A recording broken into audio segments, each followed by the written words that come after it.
Hi guys, still the first week in Advent. We still have the candle for the first week of Advent lit. And the last video I put up was my hunt for getting Advent candles for Advent. And if you want to find out a little bit more about that, you can click and watch that video. But I went out today and was trying to find stuff to decorate my Advent wreath with. So I just have the metal ring. And I stopped at a couple of places, but a lot of the stuff it's sold out. Christmas and Advent stuff is just sold out already. And then I thought, well, you know, I live in southern New Jersey. Now, southern New Jersey, for those of you who aren't familiar with it, is loaded with these. I walked out front of my house on the lawn and I just picked this up.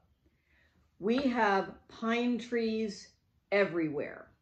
New Jersey is the home to a very unique forested area called the Pine Barrens. And I think if you're interested, it's really interesting. Google the New Jersey Pine Barrens. There's stuff in the Pine Barrens there isn't anywhere else in the world. But one thing they have that does exist lots of other places in the world is pine trees. Southern New Jersey is covered with these strange, scrubby pine trees.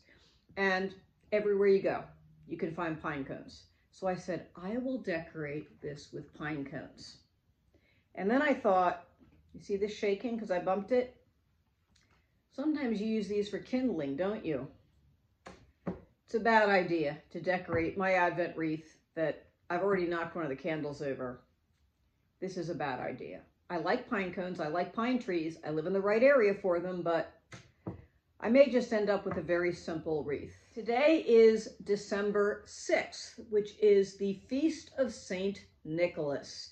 Yes, there was a real person that Saint Nicholas or Santa Claus is based on. So if you're not familiar with the story, I'm going to tell you about this man, Nicholas of Myra. Myra is in what's now Turkey, but it was kind of part of the Greek culture at the time. He lived in the 300s, and he was known for charitable giving. And there's a story about him. Some of the stories about him, are they true? Were they just changed, they passed down through history? I don't know. He was a bishop, and he was known for being charitable. And there's one story that when he was a young man, he found out about this family that had 3 daughters. And in those days, when a daughter was going to be married, she had to have a dowry, which was sort of the inheritance from her parents that happened when she got married. And she would bring that money and those goods into her household and very often maintained control of it. It was her dowry, but she would be in charge of running the household. So for a woman to get married, she had to have a dowry. If she didn't have a dowry and couldn't get married, there wasn't necessarily a good end for her in the society at the time. This man's daughters may very well have been forced into prostitution because he was poor and they didn't have a dowry. So one night they heard a sound and they went out to see, and someone had thrown a bag of gold through the window. And it was enough to have a dowry for his eldest daughter. The next night, another bag went through the window. It was enough for his second daughter. And the next night, another bag went through the window. Now all 3 of his daughters could be married and their future was secure. It was later found out that person was Nicholas. So the association of giving gifts for the good of others got associated with this bishop of Myra, Nicholas. Now, there's other legends about him. There's one of my favorite ones. And I think about this during Advent, because Advent is when we're getting ready for Christmas. And Christmas is when we celebrate that God himself became a human being and came to save us. Jesus is God. God made flesh. Now, there was a time period in church history where that was contested. There was a man named Arius, and from him is something called Arianism. And the Arians did not believe that Jesus was God. And so there was a church council, and things got very heated, and people prayed, and people argued, and eventually the doctrine was made firm. It was actually handed down from the time of the apostles, but it was sort of firmed up in the Council of Nicaea. Jesus is God and man. And there's a creed that a lot of Christian churches still use, the Nicene Creed from that council.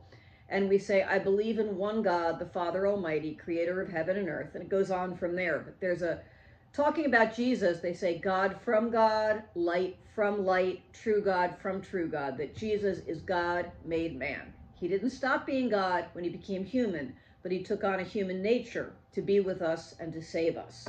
And it kind of shows God's love for us. So that's what we celebrate at Christmas. Well, my favorite St. Nicholas story is probably apocryphal, but it is said at the Council of Nicaea, when things got heated, he punched Arius in the nose. So St. Nicholas defended Jesus' divinity by punching Arius in the nose. Ho, ho, ho. I think that's hysterical. Probably not true, but I think it's very funny. So a side of St. Nicholas maybe you don't hear too much about. One other thing I wanted to mention about St. Nicholas Day, which is the 6th, is in a lot of parts of the world, children put out their shoes outside their bedroom doors or outside their front doors for St. Nicholas to come and fill with treats. You know what? I'm going to blow out this candle before I have a cat flambe here. And our prayers rise up like smoke to heaven. Yeah, that's a good idea. Get off the table. I'm one of those people, I don't mind animals on the couch, and I actually really don't mind the cat on the table. Some people will say, ew, gross. But anyway, St. Nicholas Day, and one of my daughters does this with her children. They put out their shoes, and then when they wake up in the morning, their shoes are filled with treats. That sort of mutated into our custom of hanging Christmas stockings. But in some parts of the world, they still use shoes, and they do it on, the kids put them out the evening of January 5th, and on December 5th, and on December 6th, that's St. Nicholas's Day. So they're remembering St. Nicholas and what he did for God.